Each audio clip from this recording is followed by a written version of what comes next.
Welcome friends, मैं हूं प्रदीप कौशिक। स्वागत करता हूं आप सभी का मेरे यूट्यूब चैनल पर। हमारा आज का सब्जेक्ट है data structure and our topic is implementation of circular queue. It means we will prepare the program of circular queue using C++ language. देखिए, ये हमारा प्रोग्राम है। ठीक है, सबसे पहले हमने हेडर फाइल मेंशन की है iostream.h, उसके बाद stdlib.h एंड conio.h। क्योंकि ये हेडर फाइल हमने इसलिए मेंशन की क्योंकि इनके कंसर्न फंक्शन हम अपने प्रोग्राम के अंदर यूज़ कर रहे हैं। इन एंड cout iostream.h में है। stdlib.h के अंदर फंक्शन है हमारा एग्जिट, ठीक है, और conio.h के अंदर क्लियर स्क्रीन और ठीक है गेट करेक्टर फंक्शन इसके अंदर है। ठीक है, क्लियर। अब सबसे पहले हमने यहाँ पर एक एरे लिया हुआ है जिसकी हेल्प से हम सर्कुलर क्यू को इंप्लीमेंट कर रहे हैं। फ्रंट और रेयर को हमने -1 इनिशियलाइज करा रखा है। क्योंकि फ्रंट और रेयर -1 इसलिए है क्योंकि जब क्यू हमारी एम्प्टी है। क्लियर, जब क्यू हमारी एम्प्टी होती है तो हम फ्रंट और रेयर दोनों को कहाँ पर इनिशियलाइज कराते हैं? -1 पोजीशन पे। 0 1 2 3 एंड 4। ठीक है, ये 5 साइज एलिमेंट के साइज की हमने एक सर्कुलर क्यू बना दी। ठीक है, अब मेन के अंदर हमने एक वेरिएबल ले लिया है C, it is for choice. ठीक है, उसके बाद हमने एक मैसेज डिस्प्ले कर दिया है 1 for insertion, 2 for deletion, 3 for display and 4 for exit. ठीक है, तो यूज़र को ये मैसेज डिस्प्ले हो जाएगा। ठीक है, अब हमने यहाँ पर एक वाइल लूप चला दिया। ये cout फंक्शन आउटपुट के लिए यूज़ करते हैं। ठीक है, अब cout आउटपुट के लिए, in इनपुट के लिए। अब हमने इनफाइनाइट वाइल लूप चला दिया। वाइल लूप के अंदर अगर हम कोई कंडीशन पास ना करके एक न्यूमेरिकल डिजिट पास कर देते हैं तो वो इनफाइनाइट टाइम चल जाता है। ठीक है, अब उसके बाद cout से हमने मैसेज दिया है एंटर योर चॉइस। यूज़र अपनी चॉइस डालेगा इन सब ऑप्शंस में से किसी एक ऑप्शन को सिलेक्ट करने के लिए। ठीक है, उस चॉइस को इनपुट करा लिया है। अब उसके बाद स्विच केस।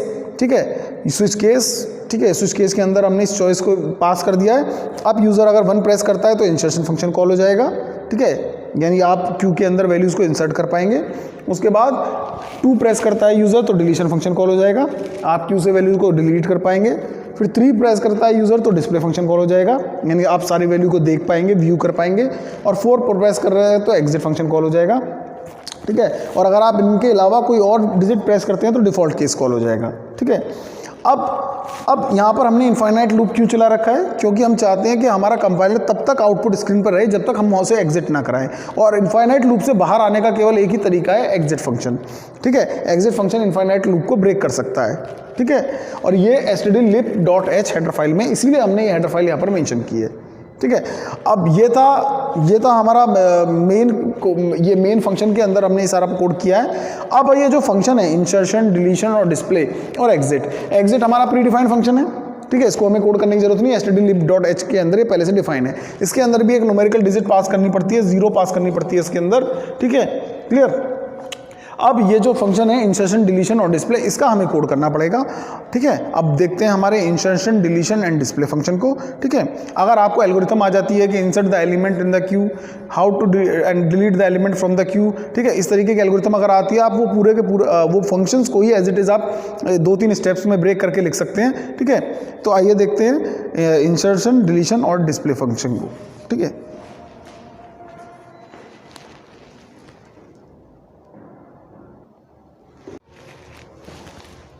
अब बात करते हैं इंसर्शन और डिलीशन फंक्शन की।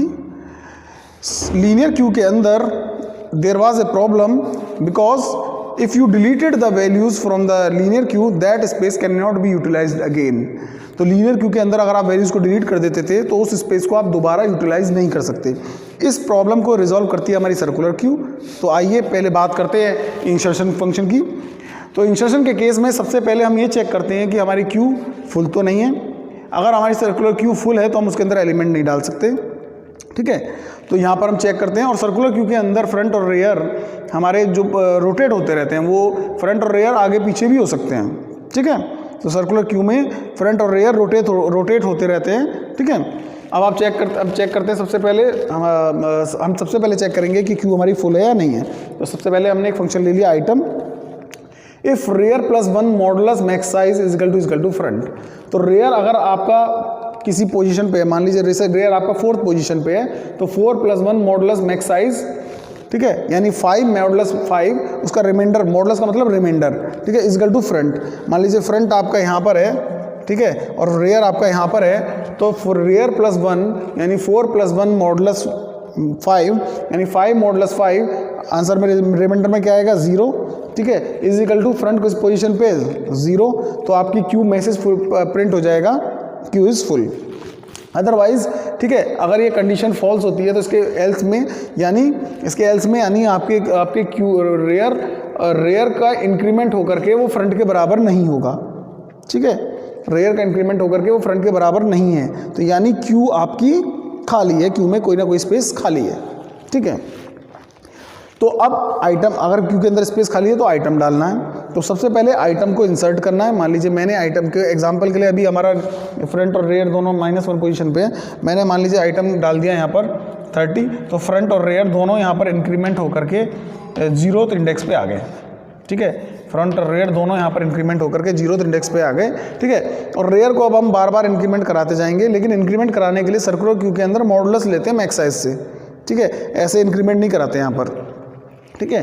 तो रेयर के पहले आइटम डाला और रेयर को इंक्रीमेंट कराया, ठीक है। तो पहले रेयर इंक्रीमेंट होगा, rear plus 1 modulus max size, ठीक है, और ठीक है, रेयर को आप आगे पहुंचाओगे, फिर उसकी एरे के रेयर पार्ट पे आप आइटम को डाल दोगे। तो अभी रेयर किस पोजीशन पे 0 प्लस 1 मॉडुलस मैक्स साइज, 1 का modulus max size, 1 modulus max size क्या आएगा 1, रेयर इस पोजीशन पे पहुंच जाएगा और इस पोजीशन पे आप कोई भी आइटम या data value, item means data value आप डाल देंगे, ठीक है। लेकिन इस तरीके से आप चलते चले जाएंगे और अल्टीमेटली जब आपका रेयर 4th इंडेक्स पे पहुंच जाएगा और उसको इंक्रीमेंट होकर के नेक्स्ट पोजीशन उसको फ्रंट के इक्वल मिलेगी, यानी ये कंडीशन फुल होगी। यानी मान लीजिए रेयर के अंदर 4 हो गया, 4 plus 1 modulus 5 modulus max 5 is equal to 0, तो आपका मैसेज प्रिंट हो जाएगा क्यू इज फुल। तब तक आप इसको बार बार लगातार वैल्यूज इंसर्ट कराते रहेंगे। लेकिन एक केस होता है यहाँ पर कि जब आपका फर्स्ट वैल्यू आप इंसर्ट कराते हैं, जैसे अभी हमने फर्स्ट वैल्यू इंसर्ट कराई, तो जैसे लीनियर क्यू में भी होता था, फ्रंट और रेयर दोनों इंक्रीमेंट होंगे, लेकिन इंसर्शन के केस में रेयर बार बार इंक्रीमेंट आगे बढ़ता चला जाता है, फ्रंट वहीं पर रुक जाता है 0th इंडेक्स पे। तो इसलिए इसको इंक्रीमेंट नहीं कराया है। फ्रंट और रेयर जब क्यू एम्प्टी होती है, दोनों -1 पोजीशन पे होते हैं, तो इसलिए हमने फ्रंट को डायरेक्टली उठा करके -1 से 0th इंडेक्स पे ला करके अटैच कर दिया, ठीक है, क्लियर। ये तब है जब पहली वैल्यू इंसर्ट होगी, क्योंकि फ्रंट केवल एक बार इंक्रीमेंट होगा, अदरवाइज रेयर को बार बार इंक्रीमेंट होते चले जाना है, ठीक है।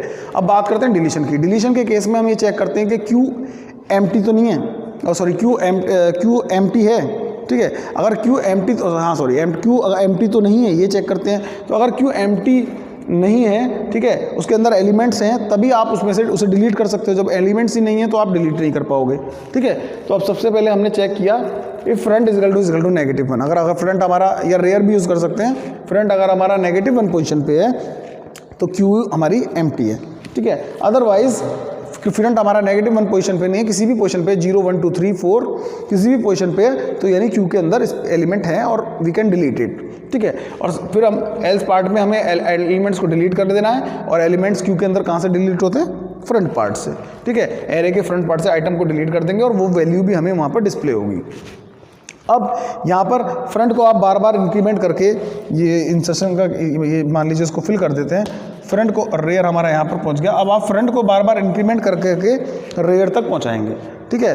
अभी आपका फ्रंट 0 पोजीशन पे है, तो आप उसे इंक्रीमेंट, आपने इस वैल्यू को डिलीट कर दिया, फिर आप फ्रंट को इंक्रीमेंट कराएंगे, front plus 0 plus 1 modulus max size, यानी 1 मॉडुलस मैक्स साइज, रिजल्ट में क्या आ जाएगा 1, तो फ्रंट इंक्रीमेंट होकर के यहाँ पर पहुँच जाएगा, ठीक है। इस तरीके से फ्रंट बढ़ता चला जाएगा। लेकिन एक कंडीशन ऐसी आएगी डिलीशन के केस में, जब आप वैल्यू को डिलीट करते जाएंगे फ्रंट को बढ़ाते बढ़ाते, और लास्ट में जाकर के फ्रंट और रेयर दोनों बराबर हो जाएंगे, ठीक है। उस केस में आप क्या करेंगे, जब फ्रंट और रेयर दोनों बराबर हो जाएंगे, ये लास्ट वैल्यू पे ही होता है, तब आप फ्रंट और रेयर दोनों को उठा करके -1 पे ले जाएंगे, क्योंकि क्यू को आपको क्या करना है, एम्प्टी करना है, पूरी तरीके से खाली करना है, ठीक है, क्लियर। अदरवाइज आप फ्रंट का इंक्रीमेंट कराते रहेंगे, ठीक है। और इंक्रीमेंट के लिए सर्कुलर क्यू में हम मॉडुलस लेते हैं मैक्स साइज से, जो क्यू का मैक्स साइज होता है, ठीक है, चाहे रेयर को इंक्रीमेंट कराएं चाहे फ्रंट को इंक्रीमेंट कराएं, ठीक है।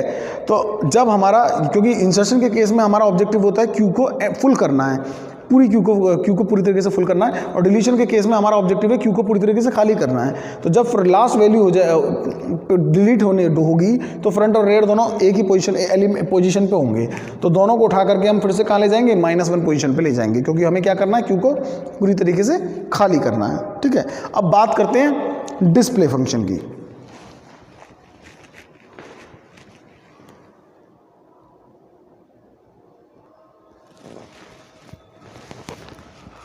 अब बात करते हैं डिस्प्ले फंक्शन की। तो friends, this is our display function. Display के केस में हम सबसे पहले चेक करते हैं कि क्यू हमारी एम्प्टी तो नहीं है। अगर क्यू हमारी एम्प्टी है तो आइटम ही डिस्प्ले नहीं करने के लिए नहीं है। ठीक है, तो अगर क्यू एम्प्टी है तो मैसेज शो हो जाएगा नो आइटम टू डिस्प्ले, और अदरवाइज क्यू हमारी एम्प्टी, क्यू के अंदर एलिमेंट हैं तो उसको हमें आइटम को डिस्प्ले करना है। ठीक है, क्लियर। तो सबसे पहले डिस्प्ले के केस में हम चेक करेंगे कि क्यू हमारी एम्प्टी तो नहीं है। इफ रेयर या फिर फ्रंट भी ले सकते हैं, equal to -1, then message display कर देंगे नो आइटम टू डिस्प्ले। उसके बाद अब डिस्प्ले के केस में डिस्प्ले वैल्यूज़ को डिस्प्ले कराने के लिए यहाँ पर दो केस हैं। एक केस तो ये है कि फ्रंट अपने 0th इंडेक्स पे है और रेयर 4th इंडेक्स पे है। ठीक है, यानी फ्रंट जो है स्मॉलर है रेयर से। ठीक है, इक्वल भी हो सकता है कि हो सकता है दोनों फ्रंट और रेयर 0 पे ही हों। ठीक है, तो एक केस तो ये बनेगा जब आपका फ्रंट छोटा होगा रेयर से। ठीक है, तब आपको वैल्यूज़ डिस्प्ले कराने के लिए सिंपल एक रूप चला देना है, जैसे आप लीनियर क्यू के अंदर करते थे फ्रंट से लेकर के रेयर तक। तो हमने यहाँ पर एक if front is less than equal to rear, या तो फ्रंट छोटा है रेयर से या लेस देन है। ठीक है, उस केस में हमने फ्रंट को फ्रंट से लेकर के रेयर तक लूप चला दिया और वैल्यूज़ को डिस्प्ले करा दिया। ठीक है, ये गैप ले लिया है बीच में वैल्यूज़ के बीच में। ठीक है, तो लूप से हमने, ठीक है, तो लूप के अंदर एरे के लूप के अंदर लूप चला दिया हमने, और एरे के अंदर जितनी वैल्यूज स्टोर हुई उनको विद गैप हमने डिस्प्ले करा दिया। ठीक है, अब यदि फ्रंट बड़ा है रेयर से, ठीक है, यानी मैं इस केस की बात कर रहा हूँ। नॉर्मली तो फ्रंट छोटा ही होगा रेयर से, या बराबर हो सकता है लेकिन बड़ा नहीं हो सकता। लेकिन एक केस ये भी हो सकता है, क्योंकि फ्रंट और रेयर रोटेट करते रहते हैं सर्कुलर क्यू में। मान लीजिए आपका फ्रंट 0 इंडेक्स पे था और यहाँ पे वैल्यू पड़ी हुई थी 10, आपने डिलीट कर दी, 16 डाल दी, फ्रंट आपका आगे चला गया। ठीक है, नहीं, आपने पहले डिलीट कर दी वैल्यू, ठीक है, 16, फ्रंट आपका फर्स्ट इंडेक्स पे चला गया। फिर आपने वैल्यू डिलीट कर दी 17, फ्रंट आपका सेकंड इंडेक्स पे चला गया। रेयर आपका यहाँ पर था। ठीक है, क्लियर। तो ये तो पहला केस था। ठीक है, 0, जब फ्रंट 0 पे था, रेयर 4 पे था, जैसे अभी हमने डिस्कस किया। तो अगर आपने फ्रंट वैल्यू को डिलीट किया, इस वैल्यू को डिलीट किया और आप आगे पहुंच गए, फ्रंट आपका आगे पहुंच गया, फिर आपने दोबारा यहाँ पर 16 डाल दिया, 17 डाल दिया, तो रेयर आपका 1 पे पहुंच गया, फ्रंट आपका 2 पे पहुंच गया। इस केस में वैल्यूज़ को आप डिस्प्ले कराने के लिए इसको पूरे इस केस में आप लूप को ब्रेक करेंगे। तो एक लूप तो चलेगा फ्रंट से लेकर के मैक्सिमम इंडेक्स तक, साइज नहीं कहूँगा, इंडेक्स तक, और एक चलेगा 0 से लेकर के रेयर तक। तो यहाँ पर वैल्यूज़ को दो पार्ट में आपको डिस्प्ले करना पड़ेगा। तो if rear is less than front, अगर रेयर हमारा छोटा हो गया फ्रंट से, तो आप एक लूप चलाएंगे फ्रंट से लेकर के 4 तक। ठीक है, क्योंकि हमारे एरे का साइज़ यहाँ पर 5 है, तो हमने लूप चलाया 4 तक और वैल्यूज़ को डिस्प्ले करा दिया। ठीक है, तो इसके अंदर ये वैल्यूज़ डिस्प्ले हो गई। ठीक है, अब दूसरा लूप चलाएंगे आप 0 से लेकर के रेयर तक। ठीक है, और विद गैप वैल्यूज़ को डिस्प्ले करा दिया, तो इसके अंदर ये वाला पार्ट डिस्प्ले हो जाएगा। ठीक है, क्लियर। ठीक है, इस तरीके से पूरा एरे हमारा डिस्प्ले, पूरी क्यू के अंदर जितने भी एलिमेंट्स हमारे डिस्प्ले हो जाएंगे। ठीक है, तो क्यू हम जब प्रोग्राम बनाते हैं तो हमें प्रोग्राम बनाते वक्त सारे केसेस को ध्यान में रखना होता है। ऐसा नहीं कि केवल एक सिर्फ इंसर्ट कराते वक्त हमने लिख दिया। We have to consider, algorithm में भी हमें यही करना होता है, we have to consider all the cases. ठीक है, तो इसलिए हमें सारी पॉसिबल, जितने भी पॉसिबल केसेस हो सकते हैं सभी को हमें ध्यान में रख करके प्रोग्राम या एल्गोरिथम लिखना पड़ता है। ठीक है, तो ये था हमारा डिस्प्ले केस और ये था हमारा प्रोग्राम सर्कुलर क्यू का। अगर आपको ये वीडियो पसंद आया तो प्लीज़ मेरे वीडियोस को लाइक कीजिए और मेरे चैनल को अपने फ्रेंड्स और फैमिली मेम्बर्स के साथ शेयर कीजिए, और मैं इस तरीके की वीडियोस लाता रहता हूँ। ठीक है, थैंक यू।